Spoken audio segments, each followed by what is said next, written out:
Hello everyone.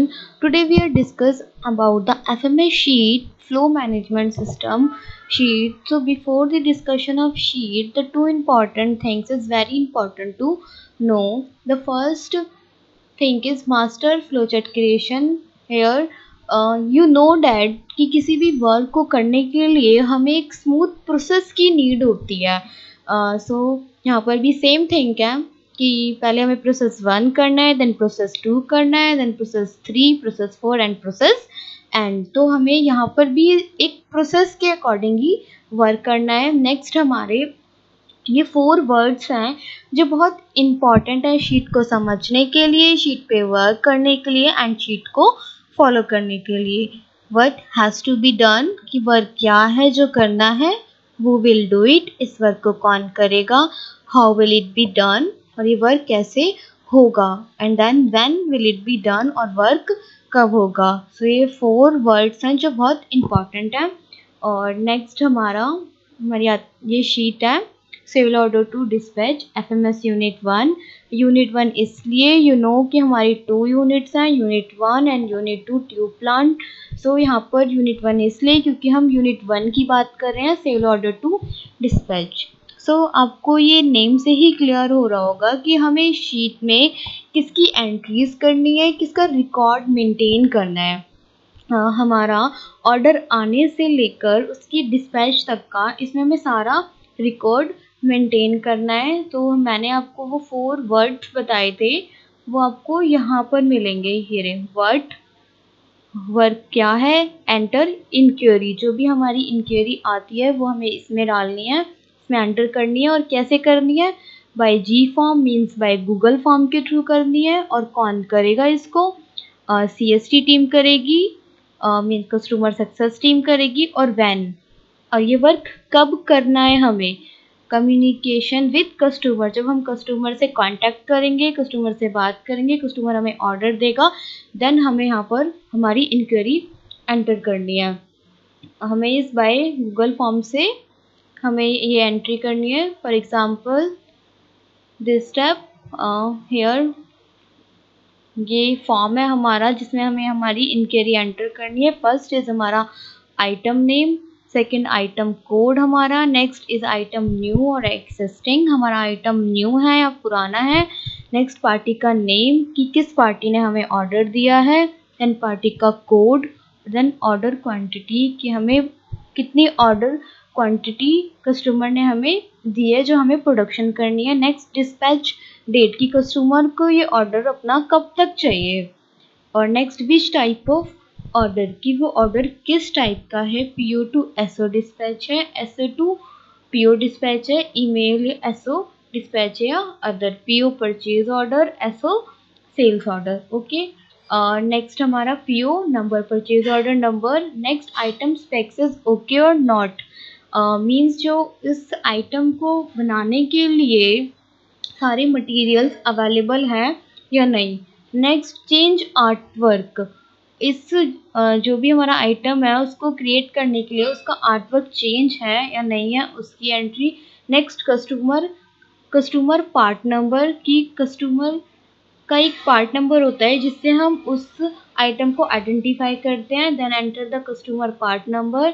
Next party lock is open means उसकी payment terms lock हैं या unlock है, उसकी entry. Next line number if available or not. Line number सिर्फ only हमारे Nestle के लिए होता है, अगर अवेलेबल है then okay, otherwise no. Okay. Next हमारा do you coordinate with customer for new delivery date which production team give you. Means हमें ये ऑर्डर प्रोडक्शन को देना होता है. देन प्रोडक्शन ने जो हमें डिलीवरी डेट दी है, क्या कस्टमर उससे एग्री है, देन येस, और अगर ही नहीं है तो no.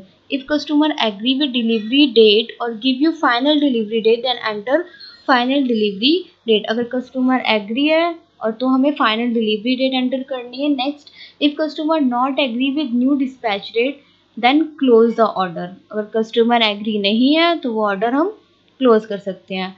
Form entered by, then हमारा यहाँ पर आ जाएगा कि फॉर्म, ये सारा डिटेल्स, ये फॉर्म किसने एंटर किया है, उसका नेम, और उसके बाद हमारा SO number, sales order number, जो कि हमारी कंपनी क्रिएट करती है। नेक्स्ट लोकेशन ऑफ डिस्पैच, किस लोकेशन पे ये जाना है ये आइटम। और next if order approve send work order to production, अगर ऑर्डर अप्रूव है तो हमें ये ऑर्डर प्रोडक्शन में सेंड करना है आगे इस ऑर्डर को बनाने के लिए, प्रोडक्शन करने के लिए।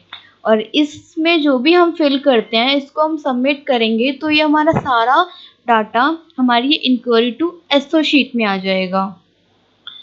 तो फर्स्ट हमारा ये ऑर्डर हमने अभी फॉर्म के थ्रू फिल किया था और ये सारा डाटा हमारा इस शीट में आ गया है इंक्वायरी टू एसओ शीट में। तो फर्स्ट हमारा है इंक्वायरी नंबर फर्स्ट, आइटम का नेम, आइटम का कोड, एक्सिस्टिंग और new, party name, party code, ये हमारा सारा डाटा इस शीट में आ गया है जो आपने वहाँ पर एंटर किया था। और नेक्स्ट हमारा ये क्यू कॉलम है, enter RM available or not, means इस मटेरियल को बनाने के लिए जो रॉ मटेरियल्स चाहिए वो अवेलेबल है या फिर नहीं है। Next approve dispatch date, dispatch date approve है या फिर नहीं है उसकी एंट्री, अप्रूव है तो अप्रूव, देन अगर होल्ड है तो होल्ड, और न्यू डिस्पैच डेट है तो यहाँ पे हमें न्यू डिस्पैच डेट एंटर करनी है। और रिमार्क, अगर वो होल्ड है तो किस वजह से होल्ड है उसका रिमार्क। और नेक्स्ट ये जो अभी हमने फॉर्म में देखा था, do you coordinate with customer, if customer agree और नॉट एग्री, और then form enter by name, then SO number और एसओ अप्रूव, ये जेट कॉलम एसओ अप्रूव का है। अगर एसओ अप्रूव हो जाता है तो वर्क ऑर्डर सेंड हो जाता है प्रोडक्शन को इस वर्क को इस बनाने के लिए। नेक्स्ट हमारा job card, job card number, work order हमने प्रोडक्शन को सेंड कर दिया, उसके बाद हमारा इस एसओ के अगेंस्ट, इस आइटम के अगेंस्ट हमारा एक जॉब कार्ड क्रिएट होता है जो production team job card create करती है, उस जॉब के अकॉर्डिंग ही वो प्रोडक्शन करती है। नेक्स्ट प्रोडक्शन की क्वांटिटी, स्लिटिंग एंड पाउचिंग की कितना प्रोडक्शन हुआ है उसकी एंट्री, देन डिस्पैच की क्वांटिटी और बैलेंस अगेंस्ट ऑर्डर क्वांटिटी, कि हमारा कितना बैलेंस बताए ऑर्डर क्वांटिटी के अगेंस्ट। ओके, ये सारा जो जॉब कार्ड से लेकर यहाँ तक का डाटा है सारा हमारा job card to production and PDI वाली शीट से आता है। ओके, तो फर्स्ट शीट हमारी कंप्लीट हो गई, inquiry to SO sheet, inquiry आने से लेकर एसओ तक ये पूरा क्रिएट हो गया। नेक्स्ट शीट है हमारी SO to job card sheet, sales order से जॉब कार्ड क्रिएट करने का। First inquiry number, item name, line number if available, then enter, उसके बाद हमारा एसओ नंबर, आइटम नेम और जॉब कार्ड, जो कि मैंने अभी बताया प्रोडक्शन टीम जनरेट करती है एसओ के अगेंस्ट। ओके, नेक्स्ट शीट है job card to production and PDI. So यहाँ पर भी हमारा same item code, item name, job number है, जॉब की क्वांटिटी है, एसओ नंबर है, डिलीवरी डेट है, job remark, customer name, then PO number, line number if available, then enter, और C part number if available और enter customer part number. और ये हमारा सारा डाटा कॉलम ए से लेकर कॉलम के तक का जितना भी डाटा है वो सारा हमारा ईआरपी से आता है ऑटोमेटिकली, जो पीसी है हमारी वो यहाँ पर हमारा डाटा सारा एंटर करती है। और ये हमारा टोटल प्रोडक्शन तक का सारा डाटा आता है। उसके बाद ये हमारी स्लीटिंग की प्रोडक्शन है कि स्लीटिंग की कितनी प्रोडक्शन हुई है, पाउचिंग की प्रोडक्शन, शीट प्लांट की प्रोडक्शन और टोटल कितनी प्रोडक्शन हुई है हमारी। और नेक्स्ट है हमारा P column, PDI by pre delivery inspection, by किसने प्री डिलीवरी इंस्पेक्शन दिया उसका name, and then hold quantity, कितनी क्वांटिटी होल्ड है, कितनी क्वांटिटी रिजेक्ट है उसकी एंट्री, देन ओके क्वांटिटी। उसके बाद हमारा planning for dispatch, balance stock for planning, total dispatch, balance stock against job card. और ये हमारा जो सारा डाटा है बी कॉलम से लेकर वाई कॉलम तक का, ये सारा डाटा हमारा dispatch planning to truck load वाली शीट से ऑटोमेटिकली आता है। ओके, तो नेक्स्ट शीट है हमारी dispatch planning to truck unload. So इसमें हमारा job card number, customer name, item name, production quantity, dispatch date, dispatch quantity, location of dispatch, item codes, customer part number, PO number, line number and then form fill by, ये सारा data भी हमारा form के through आता है। सारा data जो कि ये डैशबोर्ड बना हुआ है हमारे लिए, डैशबोर्ड फॉर CST। यहाँ से हमें जो आइटम डिस्पैच करना है वो हम यहाँ से एडिट लिंक पे जाके उस आइटम को ओपन करेंगे और देन उसकी डेट डालेंगे, डिस्पैच की, dispatch quantity, location, line number और फॉर्म फिल बाय। फिर ये हम सबमिट करने के बाद ये सारा डाटा हमारा डिस्पैच प्लानिंग वाली शीट पे आ जाएगा, जो कि अभी आपने देखा।